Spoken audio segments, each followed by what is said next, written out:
I remember the air was thick with an unsettling silence, like a held breath, as I stepped out of my cruiser and onto the cracked asphalt of that godforsaken road. This was it, the moment I'd been dreading for weeks. We'd received a tip about Acting Governor Rachel Jenkins, a woman with a smile as sweet as honey and eyes that could freeze your soul. She'd been cooking the books, feeding the president a line of lies about this region's progress. But I knew the truth. I'd seen the desperation in the eyes of the people, the desperation that made them line up for food stamps like they were begging for scraps. As I approached the governor's mansion, a sense of trepidation crept up my spine. What would I find inside? The crunch of gravel beneath my boots echoed through the stillness, a harsh reminder of the weight of my duty.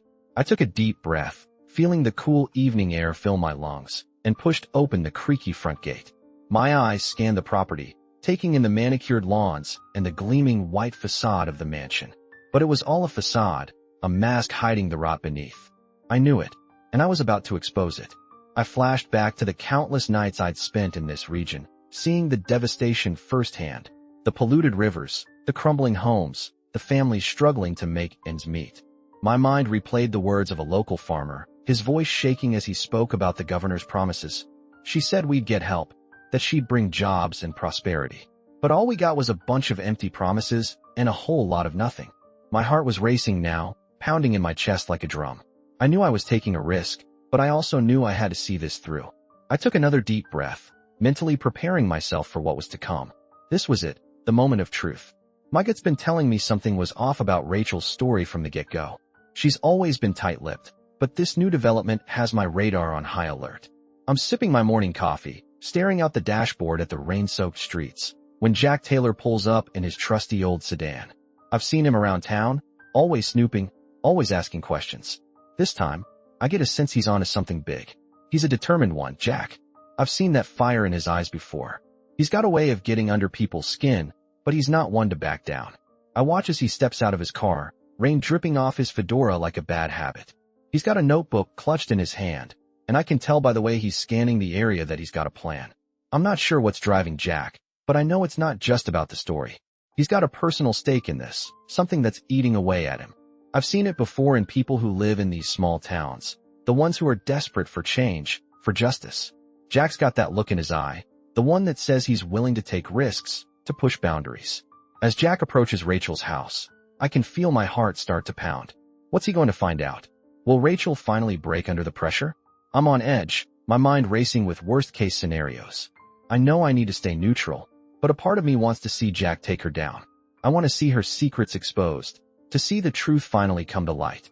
I'm watching, my eyes fixed on Jack as he knocks on the door. The tension is palpable, and I can feel the air thickening with anticipation. This is it, the moment of truth. Rachel's web of lies is about to unravel, and I'm caught right in the middle. My gut's been twisting like a rag doll in a washing machine since I started digging into this case. I'm talking about the disappearance of Sarah Jenkins, a 25-year-old nurse who vanished without a trace 3 years ago. Her parents still hold out hope she's alive, but I know better. I've seen the evidence. The torn fabric caught in a bush, the dropped earring in the alley, the suspicious conversation on a grainy security tape. My mind's been racing, trying to put it all together. It starts with a cryptic tip from a confidential source, hinting at a massive cover-up involving high-ranking officials. The source wants to remain anonymous, but the words still echo in my head. Look closer at the hospital's financial records. I've got a guy on the inside who's willing to leak me the documents, but I know it's a risk. One wrong move, and my career's over. I'm sweating bullets as I download the files onto my laptop, my heart pounding like a jackhammer in my chest. As I sift through the documents, a pattern begins to emerge. It's like a spider web, intricate and complex. The hospital's been laundering money through shell companies, and it's not just any ordinary money. It's millions, maybe tens of millions. I can feel my eyes widening as I read the names of the corporate executives involved, the government officials who've been taking campaign contributions in exchange for favors. My mind's racing ahead, thinking about the president's administration and the implications of this conspiracy. My phone's ringing, breaking the spell. It's my partner, Mike, calling from the precinct. "Hey, what's going on?" he asks, but I know he can see the look on my face, the mix of fear and determination. I take a deep breath, trying to process the enormity of what I'm looking at. This is big. This is huge. And I'm just one deputy, about to take on the entire system. My heart's racing like a runaway horse as I see Rachel's eyes, once bright and determined, now clouded with a mixture of fear and desperation. We're huddled in the cramped, dimly lit safe house, the air thick with tension.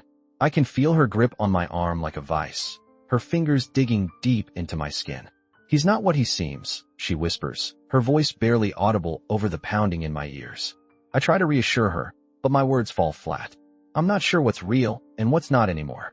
The president's advisors are breathing down our necks, and I can sense their patience wearing thin. They think Rachel's a liability, a loose cannon who's gone off the rails. I know better. I've seen the fire in her eyes, the conviction that drives her to take on the impossible. But as I glance around the safe house, I wonder if we're truly safe. The windows are boarded up, the door barricaded, but I can still hear the whispers, the murmurs of doubt that seem to seep in through the cracks. Rachel's paranoia is infectious, and I find myself glancing over my shoulder, expecting to see Jack's face lurking in the shadows. What if he's playing us? Rachel asks, her voice laced with fear. What if he's just using us to get to the president? I try to shake my head, to tell her it's not possible, but the doubt's already taken root. I glance at Jack, and for a moment, I see something that makes my blood run cold. Is it just my imagination, or does he seem off? My eyes scan the crowded diner, every face a potential threat. I spot Jack, his eyes darting between the booths, searching for an escape route. I know that look, a mix of desperation and determination. He's been on the run for days, and I can see the fatigue etched on his face. My gut's telling me this is it. This is the moment they'll finally catch up to him. I've been tracking the government agents and corporate mercenaries for weeks, watching them close in. They're pros, trained to eliminate any threat to their operation. I've seen what they're capable of, the bodies, the silenced phones, the erased surveillance footage. I feel a cold sweat trickle down my spine as I notice a black SUV pull into the parking lot.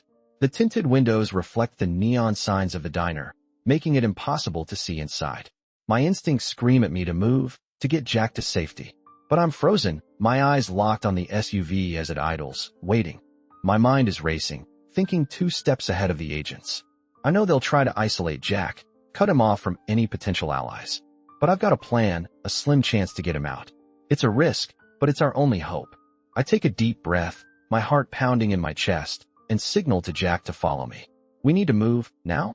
I can feel the agents closing in, their eyes scanning the diner, searching for their prey.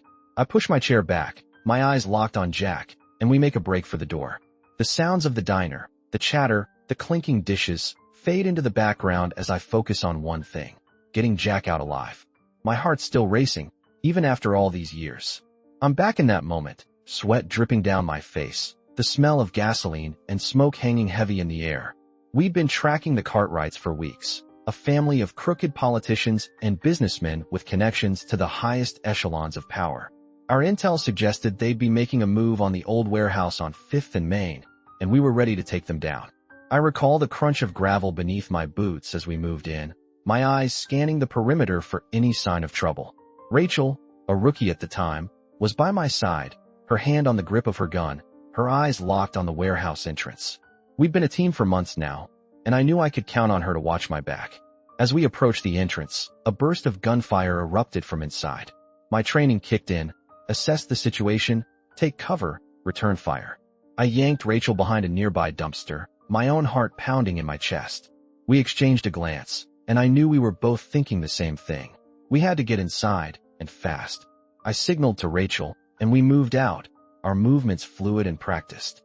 We cleared the entrance, taking down 2 of the Cartwright's goons with swift efficiency. But there was something off about this op, a feeling that we were walking into a trap. I couldn't shake the sense that we were being herded towards something, but I couldn't quite put my finger on what it was. As we pushed deeper into the warehouse, the air grew thick with tension. I could feel the weight of the Cartwright's corruption bearing down on us, the weight of the conspiracy we were about to expose.